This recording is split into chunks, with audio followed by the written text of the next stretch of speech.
Hey everyone, this is Divya and आपका बहुत बहुत स्वागत है हमारे इस चैनल रिड्जी मैथ्स पे। आज के इस लेक्चर के अंदर हम लोग क्या पढ़ने वाले हैं, ऑर्डर कंप्लीटनेस एग्जाम पढ़ेंगे, फील्ड एग्जाम पढ़ेंगे, ऑर्डर एग्जाम पढ़ेंगे, ठीक है ना, डेडकाइंड एग्जाम पढ़ेंगे और आर्किमिडियन ऑर्डर फील्ड भी पढ़ेंगे। ये सभी टॉपिक हम इस लेक्चर में पढ़ने वाले हैं। बिना टाइम वेस्ट किए स्टार्ट करते हैं, ठीक है। हमारे पास में सबसे पहले जो है टॉपिक वो है आपके पास में कंप्लीटनेस ऑफ आर। तो यहाँ पे हम क्या पढ़ रहे हैं, ऑर्डर कंप्लीटनेस एग्जाम पढ़ रहे हैं, ठीक है। यहाँ पे देखो दो कंडीशन यहाँ आपके पास में दी हुई है। ऑर्डर कंप्लीटनेस एग्जाम के अंदर दो चीज़ें गिवन होती हैं। क्या, पहला तो आपके पास में क्या है, LUB एग्जाम, मतलब ये क्या है, लीस्ट अपर बाउंड एग्जाम, ठीक है। इसकी फुल फॉर्म है लीस्ट अपर बाउंड एग्जाम। इसमें क्या बोल रहा है ये, every non empty subset of N ordered field which is bounded above has a supremum. कुछ नहीं, यहाँ पे ये बोल रहा है कि जो भी नॉन एम्प्टी सबसेट होगा ऑर्डर्ड फील्ड का, ठीक है, तो ऑर्डर्ड फील्ड का जो भी नॉन एम्प्टी सबसेट होगा वो क्या होना चाहिए, बाउंडेड अबव होना चाहिए और उसके पास में एक सुप्रीमम भी होना चाहिए। सुप्रीमम हम पढ़ चुके हैं, क्या होता है, लीस्ट अपर बाउंड होता है, ठीक है। फिर नेक्स्ट टॉपिक क्या बोल रहा है, नेक्स्ट वाला जो इसका पॉइंट है वो क्या है कि GLB मतलब ग्रेटेस्ट लोअर बाउंड, ठीक है। इसमें क्या बोल रहा है, every non empty subset of N ordered field is bounded below, कि जैसे एक नॉन एम्प्टी सबसेट जो था हमने अभी देखा कि वो ऑर्डर्ड फील्ड का वो बाउंडेड अबव होना चाहिए, वैसे ही वो बाउंडेड बिलो भी होना चाहिए और उसके पास होना चाहिए एक इन्फिमम, ठीक है। तो ये दो जो है आपके पास में क्या होते हैं, ऑर्डर कंप्लीटनेस एग्जाम होते हैं, ठीक है। अब ऑर्डर, ये जो है कंप्लीट ऑर्डर फील्ड की डेफिनेशन क्या हो जाती है, यहाँ पे कंप्लीट ऑर्डर फील्ड की डेफिनेशन होगी, an ordered field F is said to be complete ordered field if it satisfy the order completeness axiom. मतलब कि जो आपने दो ऊपर ये जो एग्जाम पढ़े हैं, GLB एग्जाम और LUB एग्जाम जो आपने पढ़ा है, इन दोनों एग्जाम्स को ये सेटिस्फाई करना चाहिए, ठीक है। तो जाके ऑर्डर्ड फील्ड को आप क्या बोलोगे, कंप्लीट ऑर्डर्ड फील्ड बोलोगे, ठीक है। तो complete ordered field is denoted bye R, इसको हम R से डिनोट करते हैं और ये रियल नंबर का सेट कहलाता है, ठीक है। अगर आपके पास में डेफिनेशन आती है कि आपसे पूछा जाता है कि क्या होता है आपके पास में ऑर्डर कंप्लीटनेस एग्जाम, तो आप यही लिखेंगे, दोनों के दोनों पॉइंट लिखेंगे कि ये दोनों एग्जाम्स होते हैं, ठीक है। और फिर आप बताएंगे डेफिनेशन की ये जो दो हमने एग्जाम्स पढ़े हैं ये दोनों सेटिस्फाई होने चाहिए, तब उसको आप क्या बोलोगे, कंप्लीट ऑर्डर फील्ड बोलोगे, ठीक है। इजी था। नेक्स्ट पे चलते हैं। अब क्या बोल रहा है, डेडकाइंड एग्जाम क्या होता है, क्या बोल रहा है इसमें, if R is divided into two parts A and B, अगर आप रियल नंबर सेट R को दो पार्ट्स A और B में डिवाइड कर देते हो, ठीक है, तो वो भी किसके साथ में, A और B में डिवाइड कर रहे हो, विद A जो है वो नॉट इक्वल्स टू 5 होना चाहिए, B भी नॉट इक्वल्स टू 5 होना चाहिए, ठीक है। A और B का जो यूनियन है ऑफ कोर्स वो R होना चाहिए, क्योंकि R को ही तो आपने डिवाइड किया है A और B के अंदर, ठीक है। तो A यूनियन B जो है वो क्या होगा, R होगा और इन दोनों का इंटरसेक्शन जो है वो क्या होगा, 5 होगा। इसका मतलब इन दोनों में कुछ भी कॉमन नहीं होना चाहिए, लेकिन कहने का मतलब ये हुआ कि आप क्या कर रहे हो, आप R को कुछ इस तरह से डिवाइड कर रहे हो कि आधा हिस्सा आ जाए A में और आधा हिस्सा आ जाए B में, दोनों में कुछ ना कुछ होगा, दोनों में कुछ ना कुछ होगा, नॉट इक्वल्स टू 5 है, ठीक है। तो दोनों में कुछ ना कुछ होना चाहिए, दोनों का यूनियन जो है वो R होना चाहिए, क्योंकि मतलब किसी भी तरह से हो, बट आधा हिस्सा बांटो, चाहे 20% बांटो, इसको 20% दो, इसको 80% दो, या जैसे भी है, ठीक है। दोनों में कुछ भी कॉमन नहीं होना चाहिए। तीसरी बात क्या आती है, अगर A जो है वो किसको बिलोंग कर रहा है, A सेट को, और B जो है वो B सेट को बिलोंग कर रहा है, कोई एलिमेंट ले लिया A का और B का, ठीक है, तो A जो है वो क्या हो जाएगा, लेस देन B होगा। ओके भाई, इसका मतलब इसने बोल दिया कि R को इसने डिवाइड किया है A और B सेट में कुछ इस तरह कि मान लो कुछ हिस्सा A को दिया और कुछ हिस्सा B को दिया, तो मतलब ज़्यादा हिस्सा तो फिर B के पास ही हो सकता है ना। तो ये चीज़ हम इस तरह से ध्यान रख सकते हैं, ये वाली कंडीशन भी, ठीक है, ओके। तो अब क्या होगा, अगर ये कंडीशन जो है, अगर आपके पास में है कि R को इस तरह से डिवाइड किया ये कंडीशन के साथ में, तब क्या हो रहा है, then either A has a least upper bound. तो अगर ये सब चीज़ें हो रही है तो फिर या तो ए के पास में लीस्ट अपर बाउंड होगा या फिर बी के पास में ग्रेटेस्ट लोअर बाउंड होगा। मतलब या तो ए के पास में क्या होगा, सुप्रीमम, और बी के पास में क्या होगा, इन्फीमम। ठीक है, ये चीज़ हमें यहाँ पे ध्यान रखनी है। ठीक है, नेक्स्ट आगे चलते हैं। अब देखो क्या है, axiom that satisfied by the set R of the real number as discuss above satisfy the following properties. मतलब जो एग्जाम्स जो हैं that are satisfied by the, मतलब जो भी आपके सेट आर द्वारा सेटिस्फाइड होंगे, ठीक है, जो एग्जाम आर द्वारा सेटिस्फाई होंगे वो अभी जब हम जो प्रॉपर्टीज़ पढ़ेंगे ना इनको भी सेटिस्फाई कर रहे होंगे। ठीक है, अब ये प्रॉपर्टीज़ हम पढ़ने वाले हैं फील्ड एग्जाम के अंदर। ठीक है, तो देख लेते हैं, अगर आपसे फील्ड एग्जाम पूछा जाता है ना तो फिर अभी जो प्रॉपर्टीज़ जो मैं बताने वाली हूँ वो आपको इसमें लिखनी है। ठीक है, तो क्या होता है फील्ड एग्जाम, देखते हैं। सबसे पहला एडिटिव प्रॉपर्टी आ रहा है, x, y, z belongs to f। हम यहाँ पे यूज़ करने वाले हैं x, y और z उस फील्ड को बिलोंग कर रहा होगा। ठीक है, तो अब देखते हैं एडिटिव प्रॉपर्टी में क्या है। सबसे पहले आता है क्लोजर प्रॉपर्टी। कुछ नहीं है, x और y जो है उन दोनों का एडिशन जो है वो R सेट में बिलोंग करना चाहिए। इसका मतलब कुछ ऐसा हुआ कि अगर x जो है वो R को बिलोंग कर रहा है, y जो है वो R को बिलोंग कर रहा है, तो इम्प्लाई करेगा कि x प्लस वाई जो है वो भी R को बिलोंग करेगा ही करेगा। ठीक है, ठीक है, सो ये वाली चीज़ इसमें है। क्लोजर प्रॉपर्टी में क्या आता है, अगर x R को बिलोंग कर रहा है, y R को बिलोंग कर रहा है, इम्प्लाइज दैट तो x प्लस वाई उन दोनों का एडिशन जो होगा वो भी R को बिलोंग करेगा ही करेगा। ठीक है, नेक्स्ट आपके पास में क्या है, एसोसिएटिव प्रॉपर्टी। एसोसिएटिव प्रॉपर्टी आप लोगों को ऑलरेडी बचपन से पढ़ा होगा, पता होगा क्या होता है। x प्लस ब्रैकेट में सबसे पहले हम y प्लस जेड को ऐड करेंगे इज इक्वल्स टू, अगर हम x प्लस वाई को पहले ऐड कर लेते हैं फिर हम z को ऐड करते हैं तो वो क्या होना चाहिए, वो दोनों चीज़ें इक्वल होनी चाहिए। तो ये एसोसिएटिव प्रॉपर्टी आ गई। ठीक है, नेक्स्ट क्या है, एग्जिस्टेंस ऑफ एडिटिव आइडेंटिटी। ठीक है, मतलब कि यहाँ पे एक एडिटिव आइडेंटिटी का एग्जिस्ट होना ज़रूरी है। मतलब क्या हुआ, देखो कि there exist the element zero belongs to R called additive identity. अब ज़ीरो जो है आपको पता है कि एडिटिव आइडेंटिटी जो है वो ज़ीरो ही तो होता है। ठीक है, तो जब आप एलिमेंट, कोई भी आपने एलिमेंट लिया x को जब आप ज़ीरो से ऐड करोगे तो वो किसके इक्वल होगा, वो ज़ीरो प्लस एक्स के इक्वल होगा। मतलब आप x को एक तो यहाँ से इस तरफ से ऐड कर रहे हो, ठीक है, राइट हैंड साइड से ऐड कर रहे हो, एक ज़ीरो को आप राइट हैंड साइड से ऐड कर रहे हो और वहीं ज़ीरो को आप लेफ्ट हैंड साइड से ऐड कर रहे हो, और वो क्या आएगा, x के ही तो इक्वल आएगा, है ना। अगर आप 1 को 0 से ऐड करोगे तो 1 ही तो मिलता है, अगर आप 2 को 0 से ऐड करोगे तो 2 ही तो मिलता है। ठीक है, ये वाली चीज़। तो यहाँ पे जो है आपका ज़ीरो जो है वो क्या है, एक एडिटिव आइडेंटिटी है, तो इसका एग्जिस्ट होना ज़रूरी है। ठीक है, नेक्स्ट चलते हैं, एग्जिस्टेंस ऑफ इनवर्स। ठीक है, जैसे यहाँ पे एडिटिव आइडेंटिटी एग्जिस्ट कर रहा था ना, सेम वैसे ही इनवर्स जो है यहाँ पे एग्जिस्ट करेगा। ठीक है, एडिटिव इनवर्स एग्जिस्ट करेगा। सो आप देख लो यहाँ पे देखो x प्लस आपने क्या लिया है, माइनस एक्स। ठीक है, तो x प्लस माइनस एक्स करोगे तो क्या हो जाएगा, माइनस एक्स प्लस एक्स। आप किधर से भी ऐड कर लो, लेफ्ट हैंड साइड से ऐड करो या फिर राइट हैंड साइड से ऐड करो।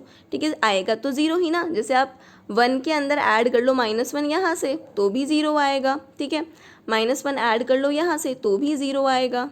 ठीक है, ठीक है, तो इतना हो गया एडिटिव प्रॉपर्टी के अंदर 4 चीज़ें आई हैं, closure property, associative property, existence of additive identity, existence of inverse.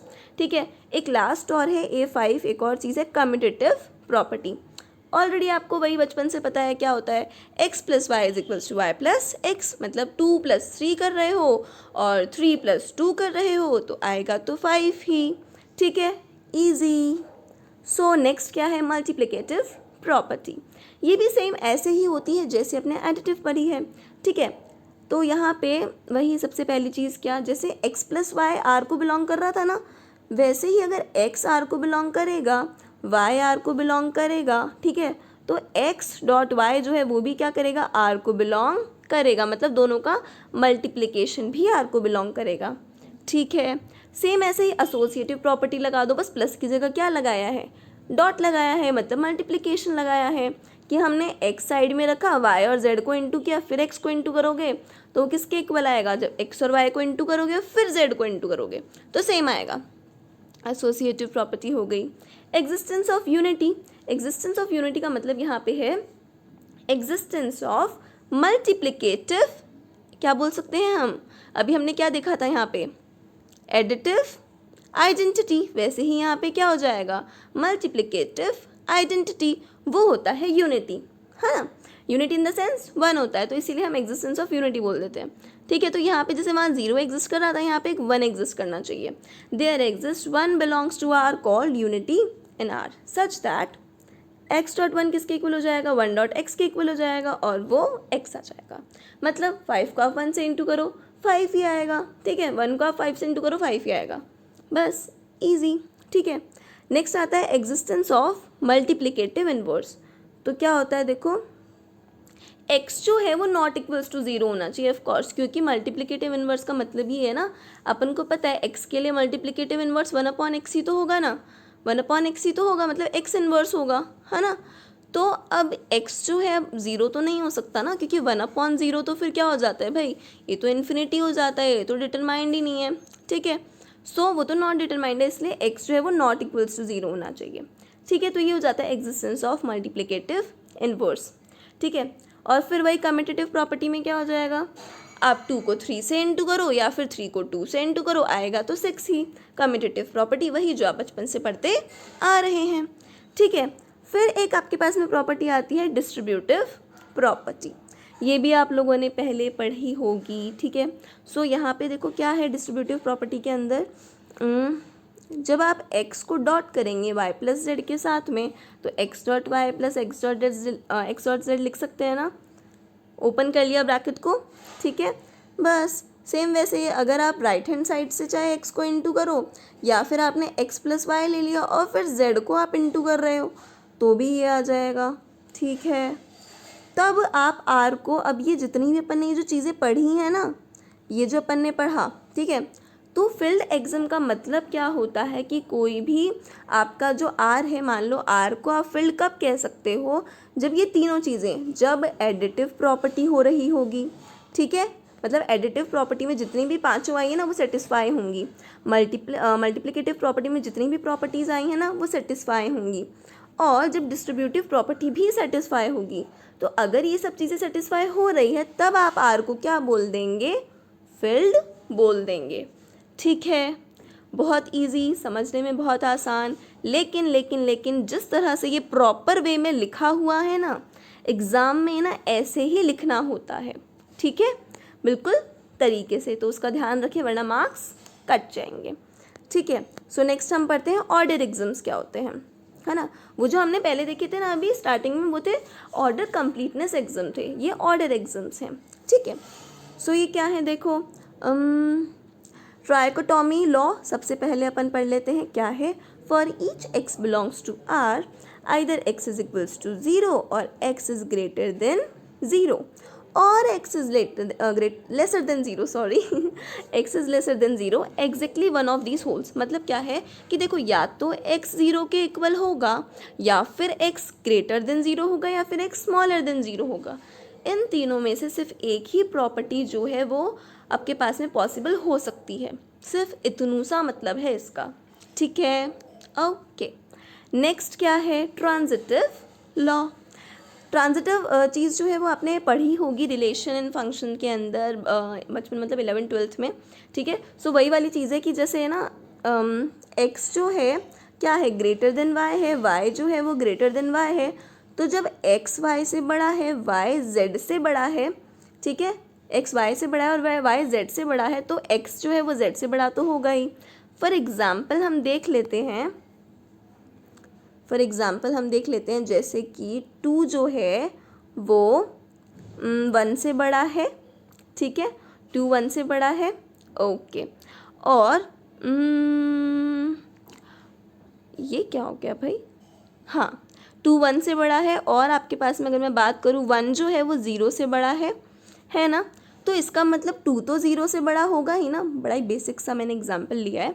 ठीक है, तो अगर x y से बड़ा है और y z से बड़ा है तो x तो z से बड़ा होगा ही ना, इजी। ठीक है, फिर आता है आपका order and addition. Okay, x अगर ग्रेटर देन y होगा, यहाँ पे ऐसा है कि x अगर ग्रेटर देन y होगा तो आप दोनों तरफ देखो z को ऐड कर लो, तो x प्लस जेड जो होगा वो भी y प्लस जेड से ग्रेटर होगा। एग्जाम्पल के तौर पे देख लेते हैं कि जैसे, मैं कलर चेंज कर लेती हूँ, एक मिनट।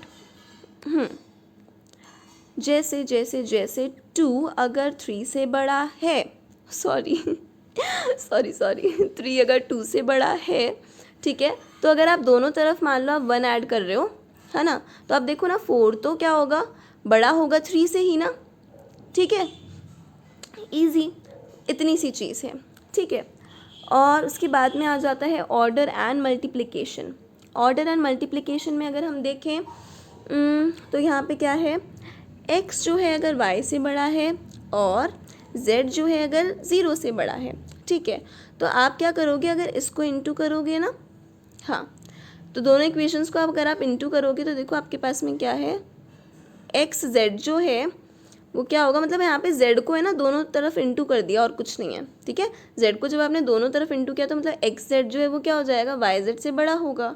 ये भी हम एग्जाम्पल के लिए देख लेते हैं। जैसे आप लेंगे कि 5 जो है वो 4 से बड़ा है, इस बार मैंने गलती नहीं किया जो भी है देखो, तो 5 जो है अगर वो 4 से बड़ा है, अगर आप इंटू कर ले तो आप 2 इंटू कर लो दोनों तरफ, ठीक है, तो 2 इंटू करोगे आप दोनों तरफ, देखो 10 आ रहा है और यहाँ पे आ रहा है 8, ठीक है, इसका मतलब बड़ा है ना।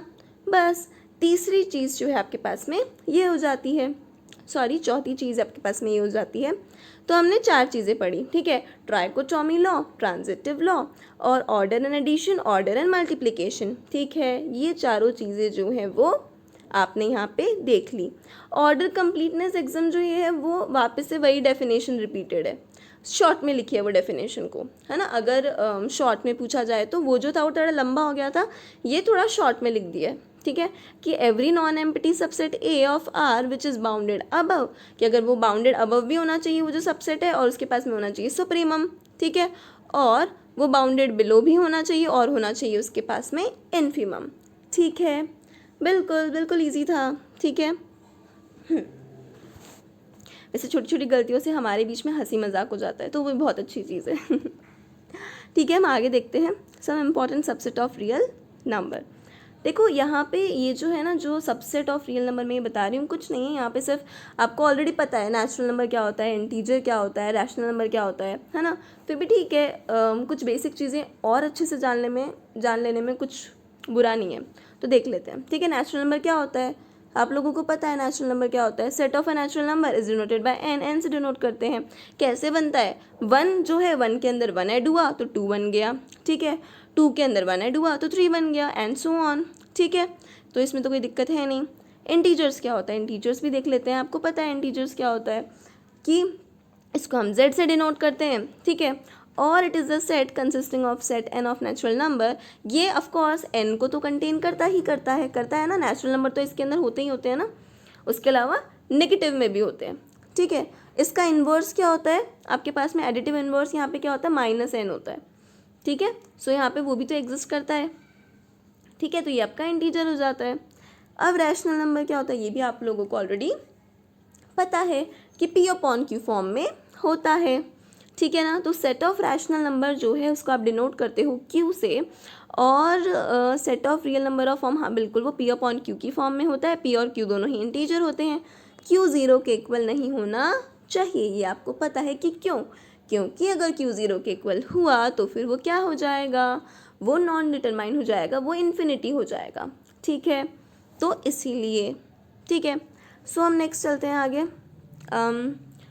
क्यू, ये तो वही वाली चीज़ हो गई। नेक्स्ट हम चलते हैं इरेशनल नंबर पे। इरेशनल नंबर क्या होते हैं, a real number which is not a rational number is called a irrational number. For example, बिल्कुल जो रैशनल नंबर नहीं हुआ वो क्या हो जाता है, इरेशनल नंबर हो जाता है, जैसे कि पाई, √2, ठीक है।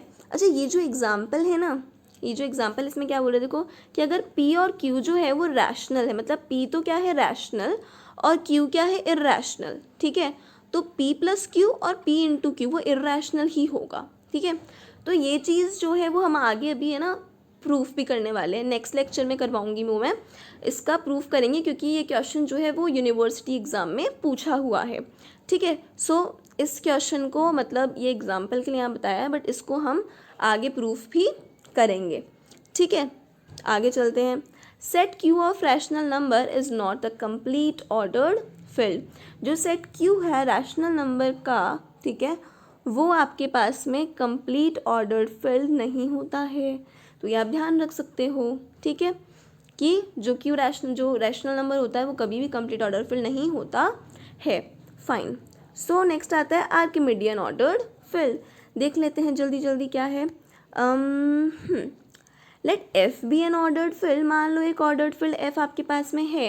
F is said to be an Archimedean ordered field. F को आपने क्या बोला, आर्किमिडियन ऑर्डर्ड फील्ड बोला। और ये कब कहा जाएगा, तो ये तभी कहा जाएगा if x comma y belongs to F, any y is greater than zero.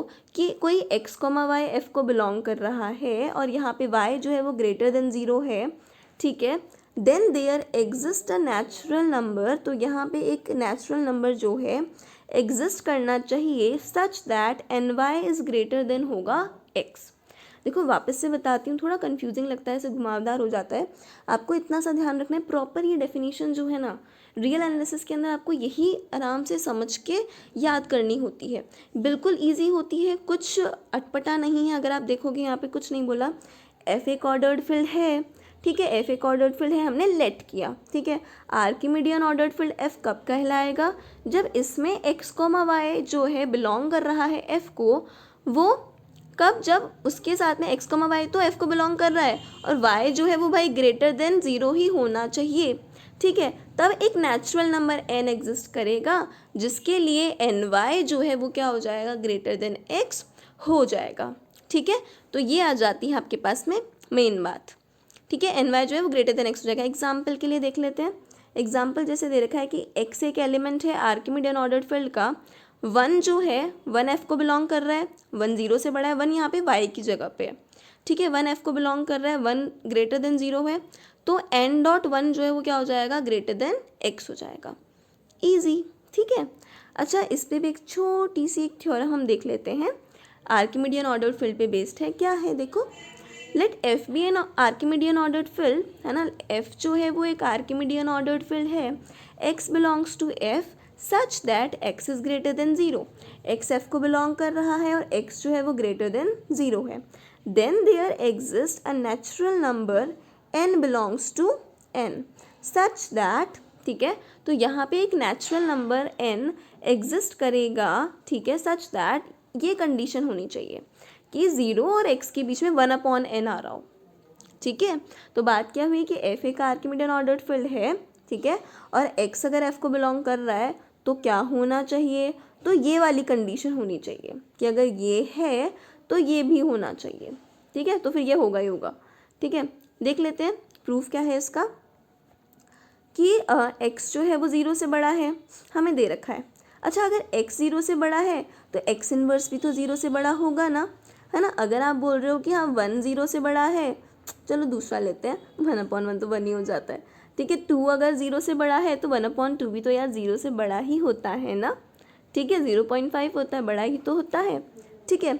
सो फिर आपके पास में क्या है, एक्स इनवर्स भी तो एफ को बिलोंग करेगा, है ना। तो अगर एक्स इनवर्स एफ को बिलोंग कर रहा है तो नेचुरल नंबर जहाँ पे एग्जिस्ट हो रहा है उसके लिए कि there exist a natural number such that N dot one जो है वो ग्रेटर देन क्या होना चाहिए, एक्स इनवर्स होना चाहिए। जैसे ये जो चीज़ देखी थी ना अपने ऊपर, बस वहाँ पे क्या था, हमने एक्स लिया था, यहाँ हम बोल रहे हैं कि इस एफ में एक्स इनवर्स भी बिलोंग कर रहा है, ठीक है, इसलिए हमने एक्स की जगह पे एक्स इनवर्स ले लिया। तो एक्स इनवर्स लिया ना, तो अब देखो एन जो है वो एक्स इनवर्स से बड़ा हो गया ना। अब क्या आप इसको ऐसे लिख सकते हो क्या, एन जो है अगर वो वन अपॉन एक्स से बड़ा है तो एन को भेजा इधर, एक्स को भेजा उधर, तो इसको ऐसे नहीं लिख सकते क्या, लिख सकते हैं ना। तो देखो हमारे पास में वो कंडीशन आ गई, ईजी पीजी, ठीक है। सो हमने यहाँ पे इस पूरे लेक्चर के अंदर अच्छे से ऑर्डर एग्जाम पढ़ लिया है, आर्किमिडियन ऑर्डर फील्ड पढ़ा है, फील्ड एग्जाम पढ़ा है ना। ये सब चीज़ें हम यहाँ पे डिस्कस कर चुके हैं। आई होप आप लोगों को समझ आया होगा।